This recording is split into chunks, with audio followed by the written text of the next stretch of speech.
So, on with the program for today. I'd like to ask Abby Barksdale, who's the Director of Business Development for New Jersey American Water, to come to the microphone so she can make an introduction of our guest speaker.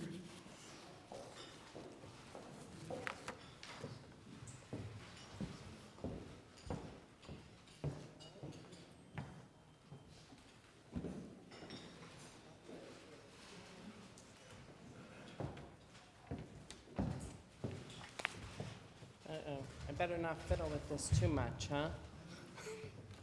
All right, good morning. I'm Abby Barksdale, Director of Business Development at New Jersey American Water. I thank you for the opportunity to speak on behalf of New Jersey American Water, and I'm honored to introduce our featured speaker this morning.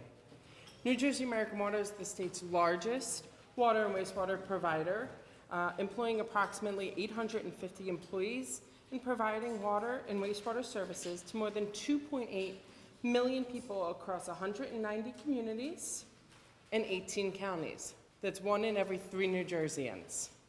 We often say that working in the water and wastewater industry is a calling, one where most of our folks are behind the scenes, out of the spotlight, providing our customers with high quality, reliable service every day.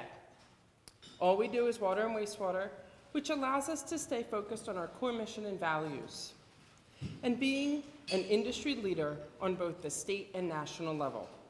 We know and appreciate that being a leader comes with responsibility, that we must continue to lead the way in our industry, but also across the broader environmental, social, and governance space by providing resources, best practices, and solutions to communities and systems that need it.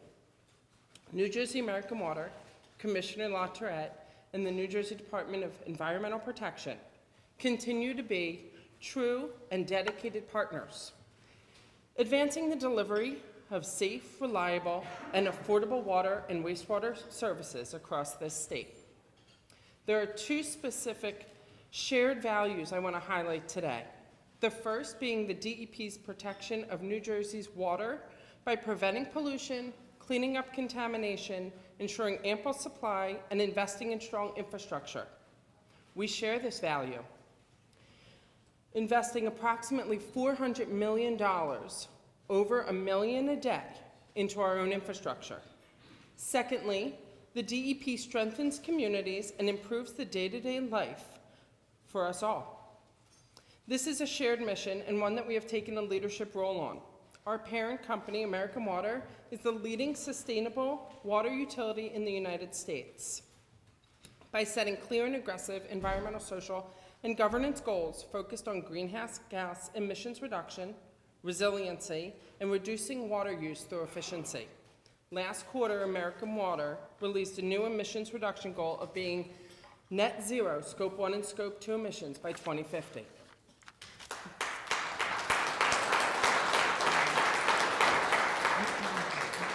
We are appreciative of you, Commissioner, for genuinely caring about the challenges, specifically as they relate to water and wastewater, being willing to engage in transparent conversations and coming to the table in support of solving water challenges through various solutions, including consolidation, especially as it relates to our most vulnerable populations in our more urban areas. The more transparent and equitable conversations we have, the more mutual trust, respect, and solutions come to bear. For example, we know that bottled water costs approximately $1 a gallon. The water we supply costs customers less than a penny a gallon, and we have a long-standing record of federal and state water compliance. We recognize how important affordability is, and working with communities to trust the tap can have positive change. Commissioner, you've dedicated your life to promoting public good and leaving this world a better place for future generations. As a parent, I thank you. As a daughter of 2 public servants, I thank you for your service. New Jersey American Water thanks you for your cooperation and ongoing support and partnership. For those of you who don't know Commissioner LaTourette, let's just take a minute to give a little bit of a bio. He became New Jersey's Commissioner of Environmental Protection in June of '21 and is responsible for formulating statewide environmental policy while directing programs that protect public health and ensure the quality of New Jersey's air, land, water, and natural and historic resources. Guided by a deep commitment to equity and uniting economic development and environmental improvement to promote public good, Commissioner LaTourette is a consensus builder, adept at achieving balance among competing priorities. He's a leading force in policy, program, and project development, especially those at the complex juncture of economic development, energy, and environmental protection. Please join me in welcoming Commissioner Shawn LaTourette.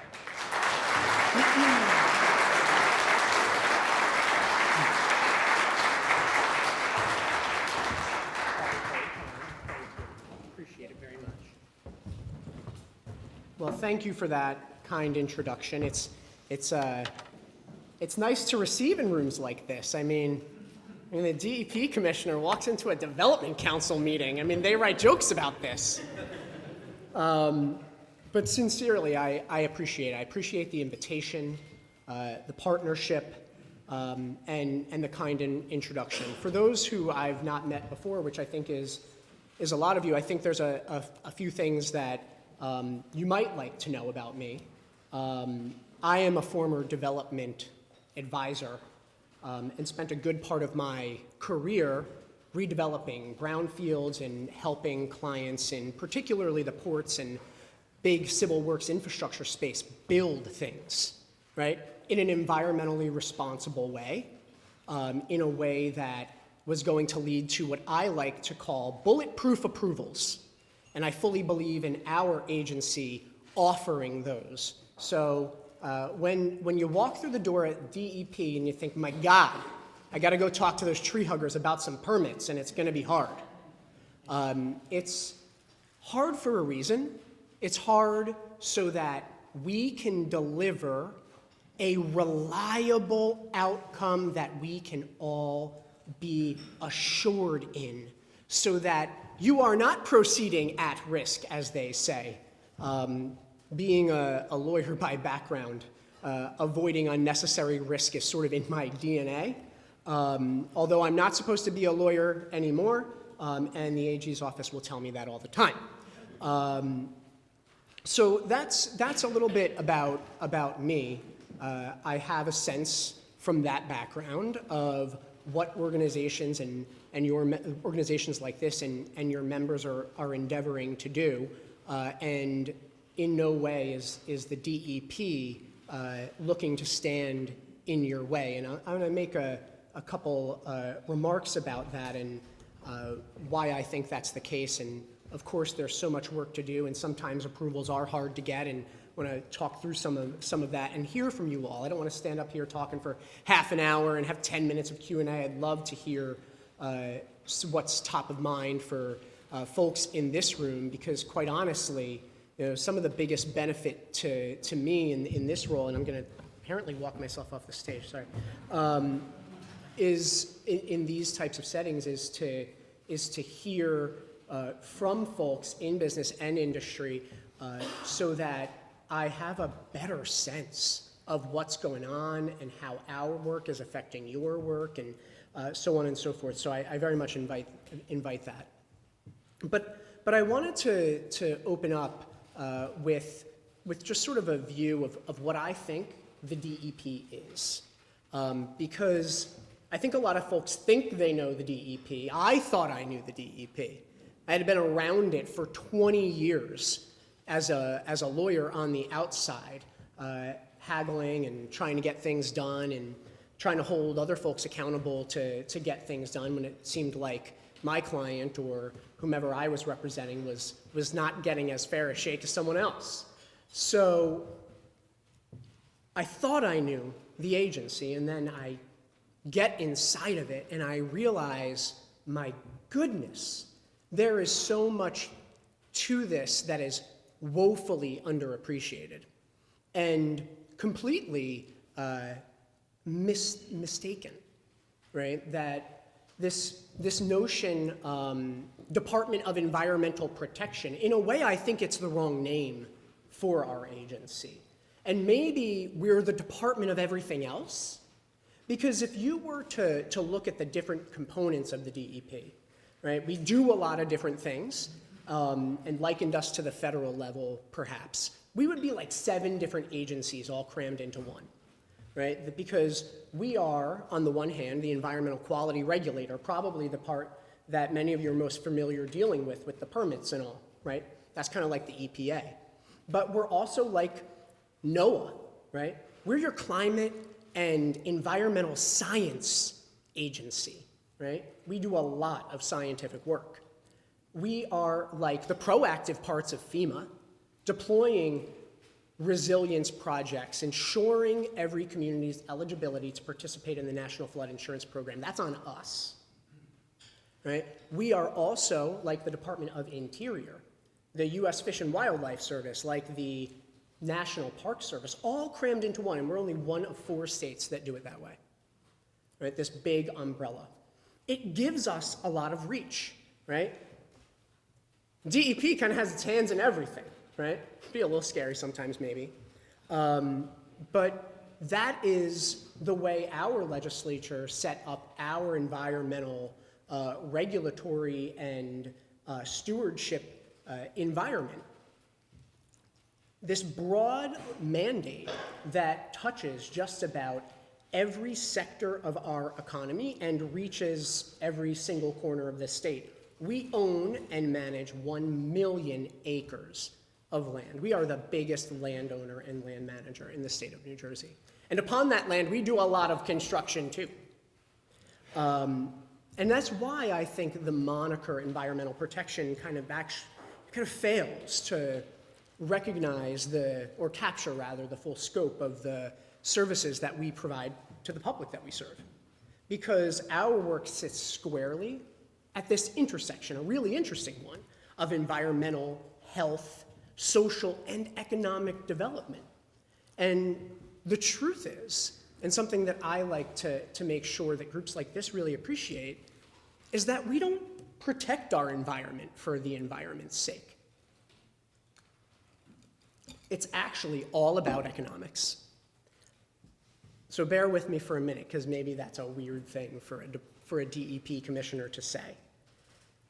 We don't protect our environment just because natural beauty should be valued and preserved, right? While that mission, it should and does make us feel good, the reason that we do that work is because it is critical to the growth and long-term success of our communities, which demand that the government protect and preserve the free services that a thriving natural capital provides for people and for businesses.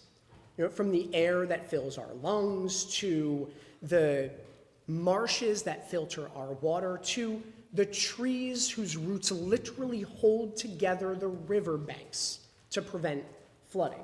Our natural capital is always working for us, always doing something that has a discrete, definable, identifiable value, right? But our underinvestment in its good care could easily just become the deficit spending that we forget, right? Because the environment never sends a bill. And it puts us in a position to have to recognize, from a public policy perspective, right, here at this particular series, that it's critical that we protect features so as to maintain free services that the public would otherwise have to pay for, right? That's why the legislature created us in the first place. And in fact, long ago, our name was the Department of Conservation and Economic Development. There's a reason for that, right? So it's incumbent upon us to protect the those free services that are provided to the public, right? Because otherwise, the public would be paying for the services that those natural resources provide, be it through bills to clean the water that the degraded wetlands would have cleaned for free, or through the cost to build that flood wall where that little forest once was that protected your community from riverine flooding, right? It's all about economics. I started my legal career in litigating natural resource damages disputes against the DEP. And at issue in those types of settings always is the principles of natural resource economics for that very reason. So something that I try to ground myself in every day, and I always ask our staff, when there is a matter that is coming up to me, right? I don't see every permit, it would be impossible. I always ask that they go back to first principles and look at what it is that we are trying to achieve. And if the route that something has taken, despite what the checklists say and the applications say and the complicated regulatory framework, if we go back to first principles, are we doing that thing? Are we protecting, improving, or preserving the environment such that it can do its job for free for people and businesses? That is our function. And that function plays through in all the work that we do, right? Take the work that we're endeavoring to advance on climate change, for example, right? I'm sure that I don't need to convince this audience that New Jersey's climate is in fact changing, that along for the ride are our landscape and our economy, right? So when I think about that experience, I think about how some aspects of our climate change experience are loud and sudden and painful, like the loss of entire neighborhoods within a few hours of downpour. Mayor Julia knows what I'm talking about. But then other aspects of our climate experience are more incremental and hopeful, like the anchoring of the United States offshore wind industry right here in New Jersey, empowering a new generation of students and workers who will then power our economy with the clean energy that we need to stave off the worst effects of climate change, right? So the question is no longer whether climate change is real. It is real. You don't get to choose to believe in science. But rather, how we respond, right? The question instead is about the pace and the scale of our response, something that we get to choose and will wildly disagree about. But it is a collective effort. Many questions that we have to answer together. For instance, how will our businesses become carbon neutral, right? It's one thing to have a goal. We have an energy master plan, not worth the paper it's written on without action, right? It's one thing to have a goal. It's another to implement it. So how will our businesses become carbon neutral? Our homes energy efficient, our cars zero emission, our communities more resilient to higher temperatures, incrementally rising tides, and suddenly roaring rivers. How will our natural assets be improved upon such that they can store more carbon and we have to cut less of it, right? All really complicated questions. How are we going to do that? In my view, one planful, affirmative step after another, as quickly and boldly as we can, right? And I'm proud to say that I believe Governor Murphy has empowered our administration to fight climate change on multiple fronts. But it doesn't happen overnight, and it doesn't happen with the flip of a switch. We're not getting rid of natural gas tomorrow, and probably not for the next 50 or 100 years. But I'm a firm believer that we can make that transition and that we can do it in a way that does not punish ourselves or our economy in the process. But we do have to change, and change is hard. It's just human for change to be hard. Doing something differently than you've always done it is a pain in the ass, right? It really is. I could not get my husband to agree to an induction cooktop. We've got a gas stove. The bottom part's electric, 2 electric ovens. That was the deal, right? He got the gas cooktop, I got the 2 electric ovens, right?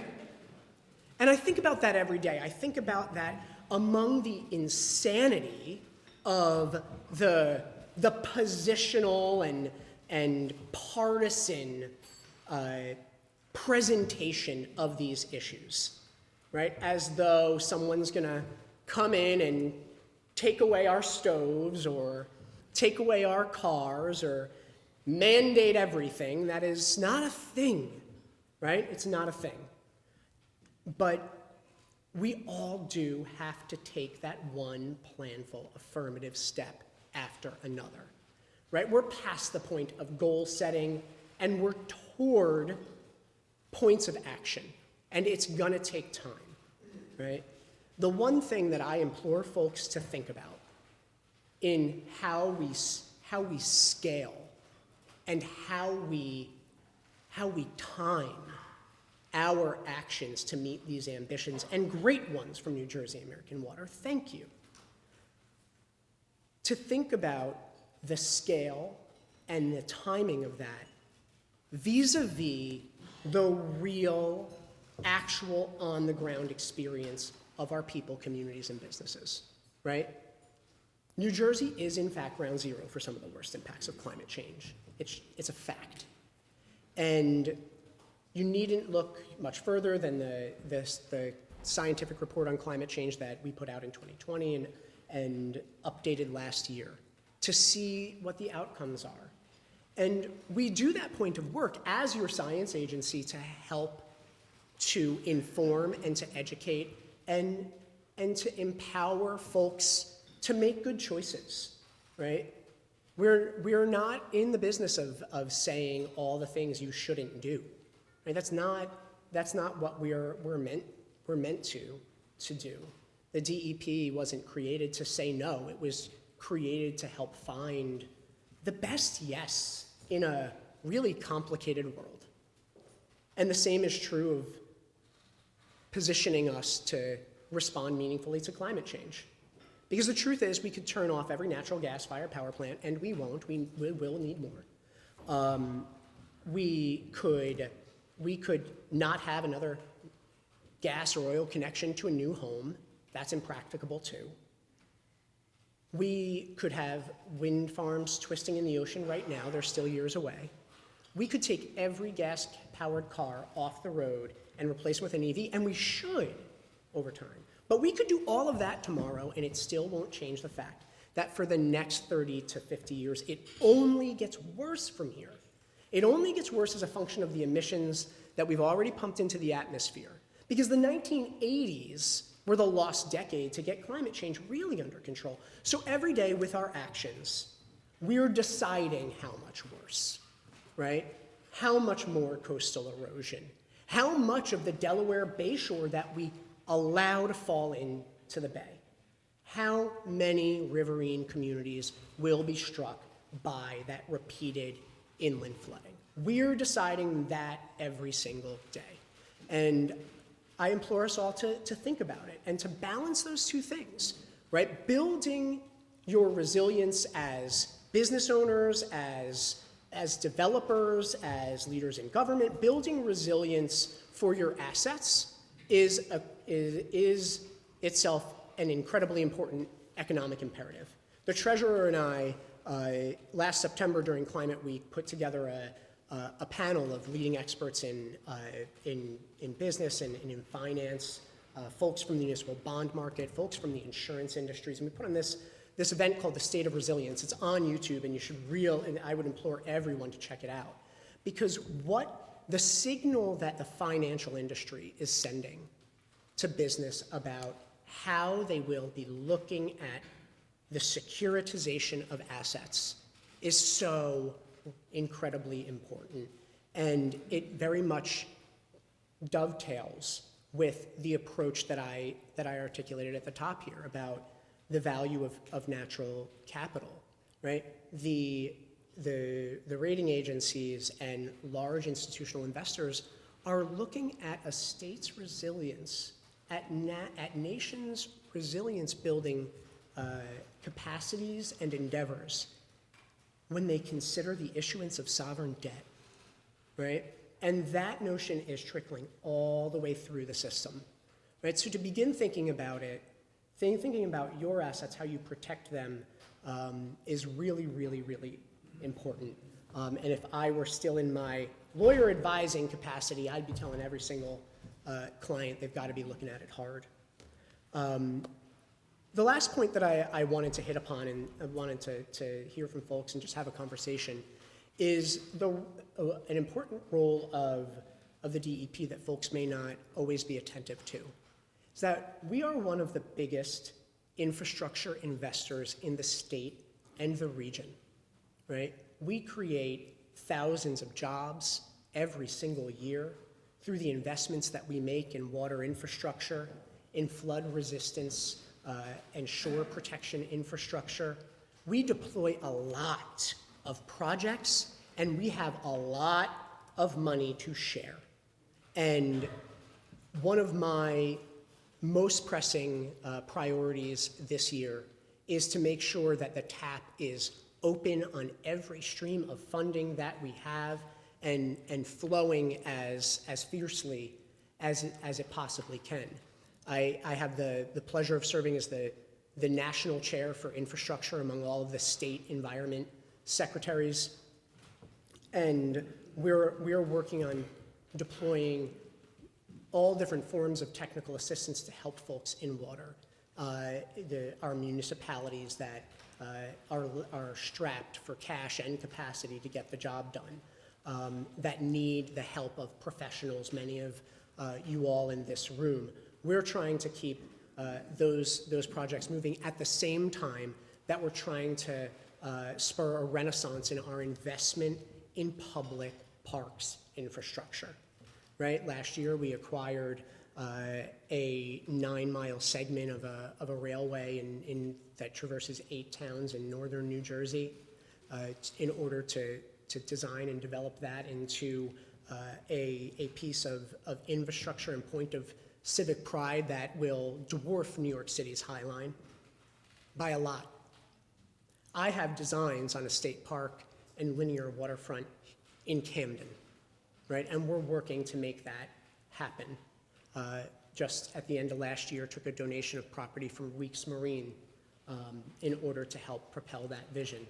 And looking at that together with the Economic Development Authority in order to see how we can use the creation of those public spaces, of those gathering points, of those opportunities for arts and culture to drive economic development, because they do.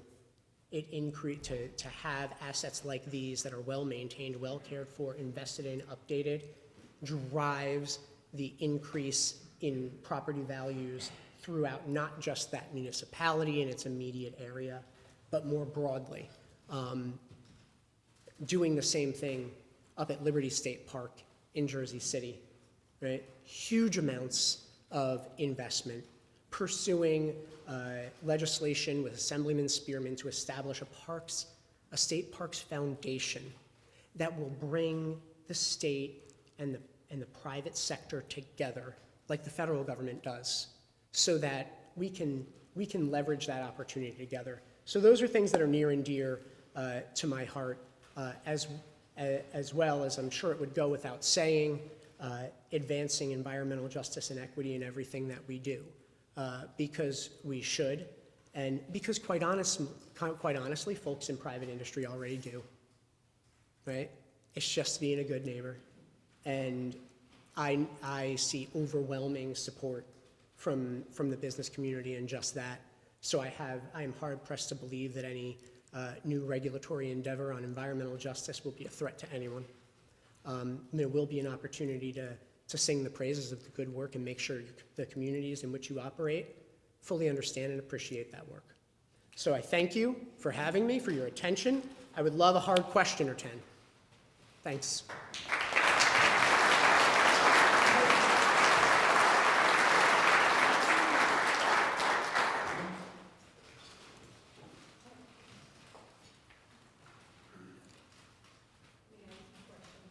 You want to moderate them, or?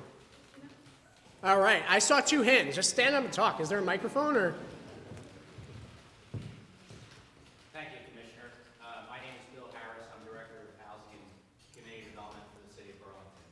I'm here today representing Mayor Barry Conaway.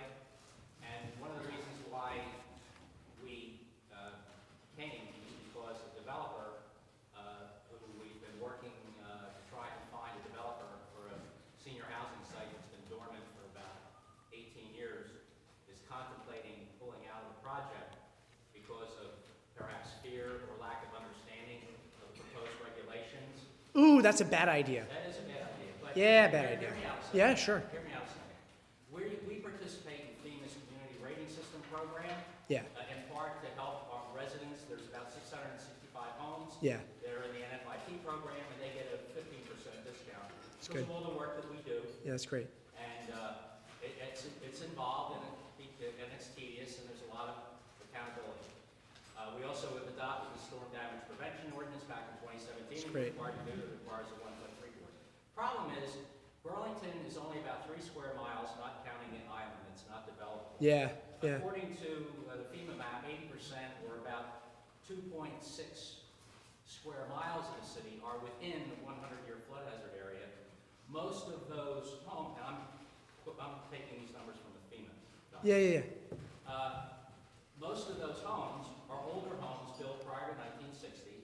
Many have basements. Yeah. And you know what a substantial improvement is. Somebody goes to fix their house up, if they put more than half the value in, they have to do all the flood mitigation measures, which means they have to take the heater, the hot water heater, move it up, find room. These houses Yeah. are small. So that's a kind of a disincentive. We also have a state and federally designated opportunity zone, which is entirely within that area, which has the lowest per capita income of the entire city and the highest concentration of minorities, and also the lowest housing values. Yeah. So we've been trying to do things to rehab that housing stock. Yeah. And with costs being what they are today, substantial improvements trigger flood mitigation measures, which adds to the cost.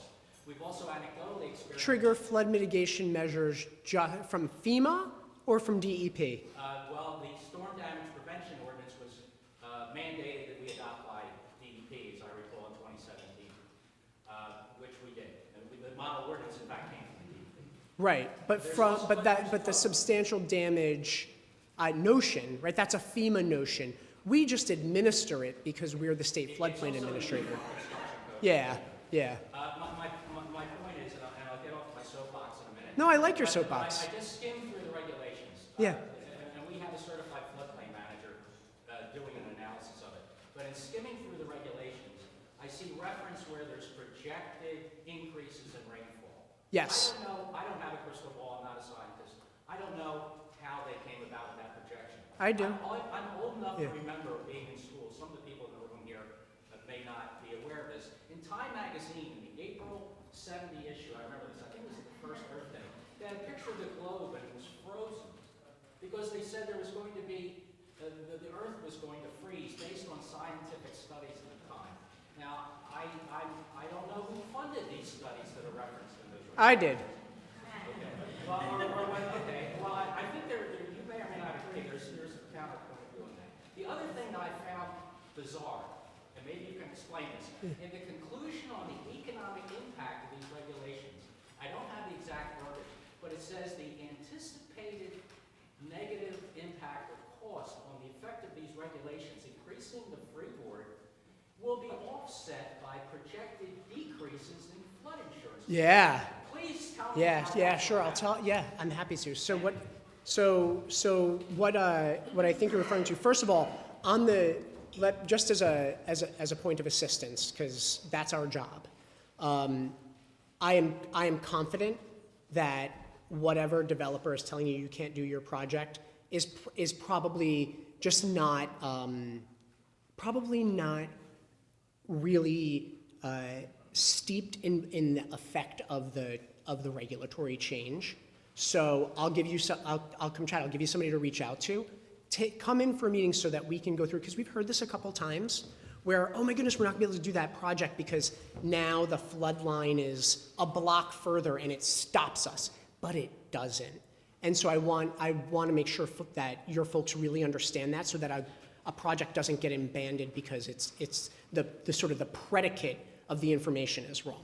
So I'll make sure you have that connection.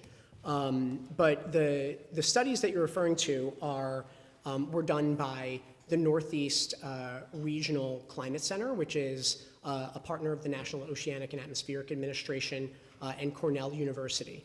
And what they studied was New Jersey's increasing risk of rainfall, New Jersey's increasing experience of rainfall, and as we project forward, how that grows, right? Because the numbers that we use today, what underlies those FEMA maps are the rainfall projections from 1899 to 1999, right? And so we need to take them and make them current, and then look forward using what I would call an asset-based regulatory approach, meaning that we expect our asset to have a certain life. So let's look at the projected experience of that flood risk over the life of the asset. And that way, we're positioning ourselves to build something that will stand the test of time. Now, that's everything that we put forward from a flood perspective is a going in surrogate position, which means that if you don't want to toil as a developer, as a property owner or municipality with trying to do all these complex calculations yourself, use this surrogate, right? But it is a surrogate nonetheless. It's one that we believe is within a good bound of reason based on the science, but that doesn't mean that it is perfect for every single site. There is always, always, always the option to do that, to take that site-specific approach. And so that is, I think, an important point to understand. We're not going around the state elevating every building, but new development, right? Big improvements it provides that opportunity, right? To do an elevation that when the floodwaters come, and they will. It's just the truth. And that way, we have the chance, while a substantial improvement is occurring, for a homeowner to make that choice. And the benefit of that is an 803% return on investment, because the cost of elevation is dwarfed by the savings within 6 years on flood insurance. And that all comes right from FEMA. So we'll get that meeting for you to make sure folks really understand and that we can help. And then I'll make sure you get all that information too. But I do really appreciate the question. It's not a soapbox. It's super important. A lot of folks are confused about this, and I want to help folks not to be scared. Oh, no tie was first. Okay, no tie is first. Sorry. Good morning, Commissioner. My name is Chris Daly with GI Consultants. I'm a licensed site remediation professional. I've been at LSRP since the beginning of the program. Thank you. Thank you. For 15 years, and I think the LSRP program in partnership with the Contaminated Site Remediation and Redevelopment Program has been a resounding success for the state of New Jersey. We've cleaned up thousands and thousands of properties. They've been able to go into redevelopment, reuse. Yeah, it's great, but there's currently a bottleneck in the program. oh my God, yes. Oh, no. There's Oh, a bottleneck yes, it in the is. program that is slowing down economic development, and I think you know what I'm going to say. I know exactly what you're going to say. And so one of the I'm interested in hearing, because the review time for legal action permits in the state of New Jersey that are required for most sites to move forward with redevelopment plans has come to almost a standstill. And the review process keeps getting longer and longer and longer. And while I appreciate the DEPs in your position that you want developers to walk out with a bulletproof approval for their site so that nobody can question Yeah, I was talking about land use. I wasn't talking about individually licensed professionals. So I just want to know what the plan is to address this issue and, you know, how you're going to work together with LSRPs like me to help expedite the approval process for these firms. Yeah, it's really complicated. I'll give you a short answer. The first is that I've done a number of restructurings of DEP, including of what was the Site Remediation and Waste Management Program, and is now the Contaminated Site Remediation Program. And I think we'll see further reorganizations within it in order to help break this down a bit. While the LSRP program has been a resounding success, right, and thanks clearly to the individually licensed professionals like yourself, I think that it's been 10 years, and we owe ourselves and the community of professionals and the development community a sober assessment of where all of the pain points are and where are the process improvements that we need to undertake. Understanding that those process improvements themselves, right? We're in a huge organization, not unlike many of you. There are 3,400 people who work at the DEP. That managing change itself has a time and cost element. And you know, I think that many former commissioners, including my former boss, when I was deputy, were very allergic to organizational change because of the cost of managing that change. I don't think we have any option because, you know, look, last year we had the biggest increase in DEP staffing in the state budget in well over a decade, right? 2%, right? Flat's the new up, right? So the cavalry is not coming, we are it. And so we need to look harder at the whole entire chain of review and make some hard choices about, you know, what we're gonna let go of and not question and where we're gonna really focus our attention. And I think that's gonna take a good year to do. Okay, well, I look forward to getting this resolved because, like I said, I think there's a lot of plans, redevelopment plans that are being held up in the state because of this process. Yes, and the waves of retirements aren't helping, right? People used to spend their entire careers at the DEP, right? The workforce is more mobile. We're super top heavy. It's challenging. It is a management conundrum, but we are very much working on it for sure. I will say this from my perspective. I think in the past, 3 or 4 years, it seems like we've taken a step back. I don't see that this is something that has cropped up slowly, but it's been building. And it has been building, and the worsening is completely correlated with the waves of retirements. Last question, apparently.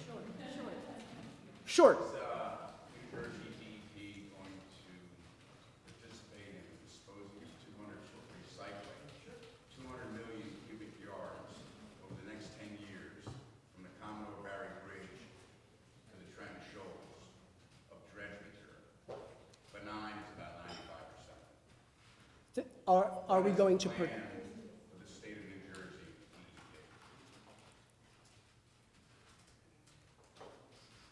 DEP.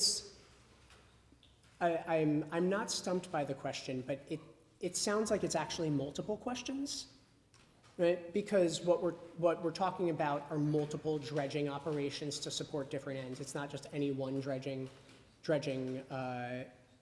option or any one dredging project. And then at the same time, we've got the stuff not just coming down the Delaware, but the stuff up in the harbor in the Kills.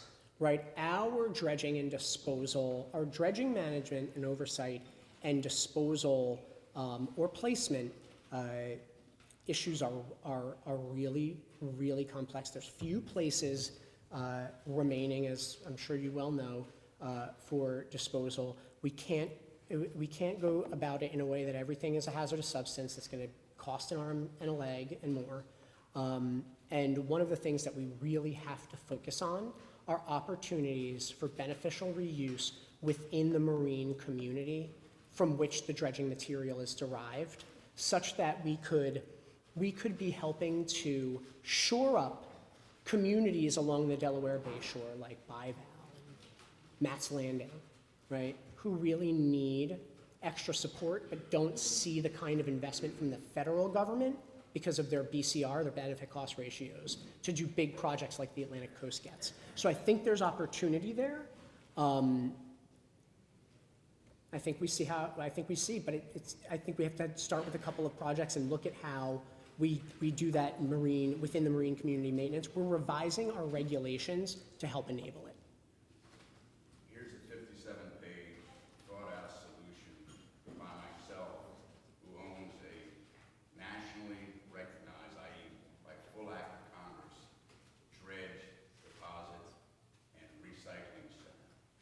May I put it over on your desk?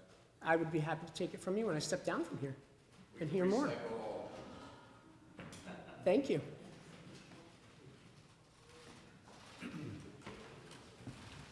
Thank you. Thank you.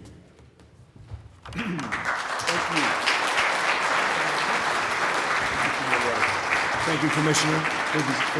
He said he didn't want any softballs, and we gave him a couple of curveballs, so I'm very proud of this room. Thank you. I'm sure he's available for more questions as he's running out the door. Thank you, Commissioner. We promised we'd get you out of here at 11. I've got 2 minutes to spare. We're going to do this quickly. This concludes our public policy speaker event. It's part of a series hosted by the Development Council to bring together the business community and our policymakers. I want to give thanks to our Energy and Environment Committee. Great job, team. It's these members that put together this terrific event for the Commissioner. One last opportunity to thank our sponsors, our title sponsor, Abby Barksdale at New Jersey American Water. Everybody loves water. Presenting sponsor, Atlantic City Electric. Host sponsors, GEI, Northeast Precast, and Stokes Creative Group. Supporting sponsors, GZA and Gloucester County Chamber of Commerce. And I see Janet showed up. Hi, Janet. Good to see you. Thanks for coming and your support. And thank you to the staff at the Adelphi. It's always such a great opportunity to work to do events here. And that concludes the program. Please be safe. Have a good day.